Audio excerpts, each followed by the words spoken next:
जानकी दास जी अब मंच पर आ जाइए।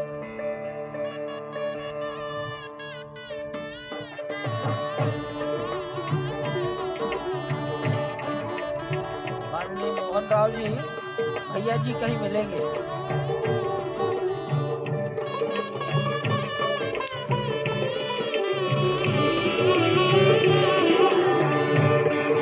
माननीय प्रधानमंत्री जी साधु संतों के निकट की ओर जा रहे हैं।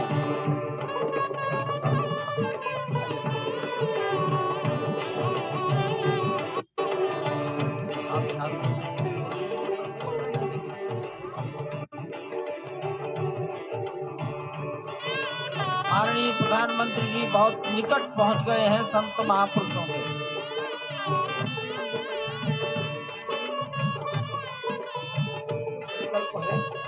देव से देश और राम से राष्ट्र का निर्माण, यानी कि राष्ट्रीय चेतना में जो राम विराजे हैं वो राष्ट्रीय जनमानस में राम के गुणों का अवतार हो।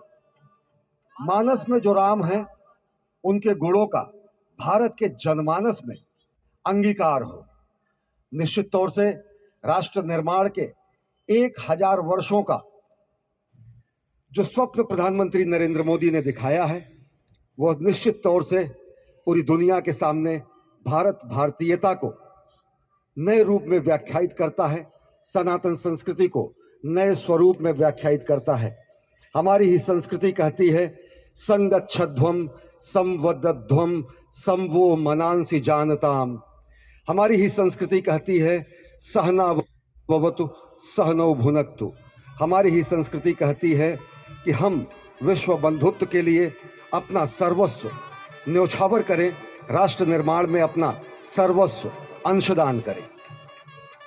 प्रधानमंत्री मोदी के उद्बोधन में राष्ट्रीय समरसता का संदेश पूरे विश्व में व्यापक होता हुआ भगवान श्री राम की धरा से बहुत ही आनंद का विश्व की समरसता, विश्व की कल्याण और शांति की स्थापना का संदेश एक बार फिर से गुंजायमान होता हुआ कुछ तो है, कुछ तो खास है इस राष्ट्र में जो परब्रह्म परमात्मा को अपनी गोद में आकर्षित कर लेता है। कुछ तो खास है इस अयोध्या धाम में जो निर्गुण निराकार परब्रह्म को सगुण साकार बना देता है। कुछ तो खास है इस राष्ट्र की धूल में, इस राष्ट्र के अन्न में जो मां कौशल्या के गर्भ में उस राम को उत्पन्न कर देता है पुत्र के रूप में, और उनकी गोद में पुत्र के रूप में परब्रह्म को खेलने पर विवश कर देता है। कुछ तो खास है इस राष्ट्र में जो भक्तों की भावना के अनुरूप अनंत अनंत रूप में भगवान अपने भक्तों को दर्शन देते हैं। राम सबके हैं, राम सर्वत्र हैं, और इसीलिए आज एक ऐसे ही अद्भुत अलौकिक स्वरूप में, बाल रूप में 5 वर्ष के राघव अब अपने भक्तों को नए नवीन नूतन दर्शन के लिए पधार चुके हैं। स्वागत कीजिए भगवान श्री राम का इस नए अवतार में। आज के इस अलौकिक दिव्य द्वादशी की तिथि में, जब कूर्म अवतार का दिन, आज भगवान श्री राम ने एक बार फिर से अवतार लिया। धरा धाम, अयोध्या धाम, सरयू, सब कुछ प्रसन्न, आनंदित, उल्लसित। और अभिवादन स्वीकार कर रहे हैं प्रधानमंत्री नरेंद्र मोदी। यहाँ पर पहुंचे हुए संत समाज का, आम जन का, जनता जनार्दन का, विशिष्ट अतिथियों का। आज अयोध्या धाम में भगवान श्री राम के मंदिर में प्राण प्रतिष्ठा कार्यक्रम इस मायने में भी विलक्षण है क्योंकि समूची भारत की सारी परंपरा, सभी धर्म, संप्रदाय, मत, पंथ, सबका यहाँ पर सम्मेलन हुआ है। एक यहाँ पर ऐसा समागम हुआ है जो सनातन संस्कृति के शाश्वत स्वरूप को स्थापित करता है। यहाँ पर शैव, वैष्णव, शाक्त, पत्य, गणपत्य, सिख, बौद्ध, जैन, शंकर, रामानुजाचार्य संप्रदाय, निम्बारका संप्रदाय, विष्णुनामी संप्रदाय, राम सनेही संप्रदाय, पंथों में घीसा पंथ, गरीबदासी, गौड़िया, कबीर पंथी, वाल्मीकि पंथी, धार्मिक संगठनों में अनेकानेक विश्व कल्याण में लगे हुए, भारत निर्माण में लगे हुए संगठनों के प्रतिनिधि, महिमा समाज, अकाली, निरंकारी, राम नामधारी, राधा स्वामी, वरकरी, वीरशैव, हर कोई भारत की समस्त मत पंथ राय की जो अलग अलग धाराएं हैं वो आज उनका यहाँ पर समागम हुआ है, आज उनका यहाँ पर संगम हुआ है। और पूरी दुनिया चकित रूप में देख रही है कि किस तरीके से वैविध्य में एकता का प्रमाण, विविधता में एकता का प्रमाण, बहुरंगी सतरंगी विविध रंगी संस्कृति का आज यहाँ पर सम्मिलन हुआ है और पूरी दुनिया उल्लासित है। संभवतः इसीलिए कहा गया है कि मैं एक बिंदु परिपूर्ण सिंधु, यह मेरा हिंदू समाज, मेरा इसका संबंध अमर, मैं व्यक्ति और यह है समाज। इससे मैंने पाया तनमन, इससे मैंने पाया जीवन, मेरा तो बस कर्तव्य यही, सब कुछ कर दूं इसको अर्पण। मैं तो समाज की थाती हूँ, मैं तो समाज का सेवक हूँ, मैं तो समष्टि के लिए व्यष्टि का कर सकता बलिदान अभय।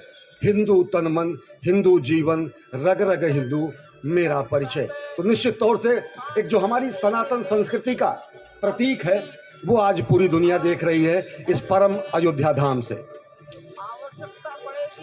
वर्षों की तपस्या पूर्ण हुई इस राष्ट्र की, कई वर्षों की तपस्या पूर्ण हुई है उन संतों की जो लगातार भगवान श्री राम के लिए अपना सर्वस्व बलिदान करते रहे। तपस्या पूर्ण हुई है स्वयं प्रधानमंत्री की जो लगातार पिछले 11 दिनों से विशेष उपवास अनुष्ठान में हैं। उनकी प्रतिज्ञा पूर्ण हुई क्योंकि वो विशेष तौर पर श्रीरंगम और श्री रामेश्वरम से खुद भगवान श्री राम के लिए उपहार लेकर के आए और उपहार तो समस्त देश से यहाँ पर पहुंच रहे हैं। कोई रामलला के लिए भोग न्यौछावर कर रहा है, तो कोई उनके पोशाक तैयार कर रहा है, कोई उनके लिए हीरा जवाहरात भेज रहा है, तो जनकपुर और मिथिला वाले भार भेज रहे हैं। उस भार में सोना है, चांदी है, भाव है, भंगिमा है, प्यार है, दुलार है, संस्कार है। तभी तो भगवान श्री राम सबके हैं, सर्वत्र हैं। और इसीलिए शायद ही कोई ऐसा राज्य हो इस राष्ट्र का जिसने भारत भूमि में अयोध्या धाम में भगवान श्री राम के नव्य और भव्य मंदिर के निर्माण में अपना योगदान न दिया हो। यहाँ पर पत्थर आते हैं राजस्थान से, कारीगरी होती है तमिलनाडु से, पच्चीकारी होती है उड़ीसा से, श्रमजीवी होते हैं बिहार और उत्तर प्रदेश से, और जो प्राण प्रतिष्ठा होती है वो 140 करोड़ लोगों के जनमानस की भावना को केंद्र में रखकर राष्ट्र के अध्यक्ष, राष्ट्र के नेता प्रधानमंत्री मोदी स्वयं प्रतिष्ठित करते हैं भगवान श्री राम को चेतन स्वरूप में सभी के लिए, क्योंकि भगवान श्री राम सबके हैं, सर्वत्र हैं। और वही आह्वान उन्होंने किया है, वो आह्वान है कि भक्ति मुक्ति साधकम भारतम, धर्म कर्म नैष्ठिकम भारतम, रीति नीति संस्कृतम भारतम, शस्त्र शास्त्र धारकम भारतम, शक्ति युक्ति समृतम भारतम। और निश्चित तौर से ये आज एक संकल्प के सिद्धि का दिन है और आज ही एक शपथ लेने का भी दिन है, आज ही एक और सौगंध लेने का दिन है जिसमें कहा जाता है कि अजय्याम च विश्वस्व देहि शक्तिम सुशीलम जगद्येन नम्रम भवेत, श्रुतम चैवयत यत्कंटकाकीर्ण मार्गम स्वयं स्वीकृतम न सुगम कार्येत। हे प्रभु, हमें ऐसी शक्ति दे कि विश्व में हमें कोई चुनौती न दे सके, ऐसा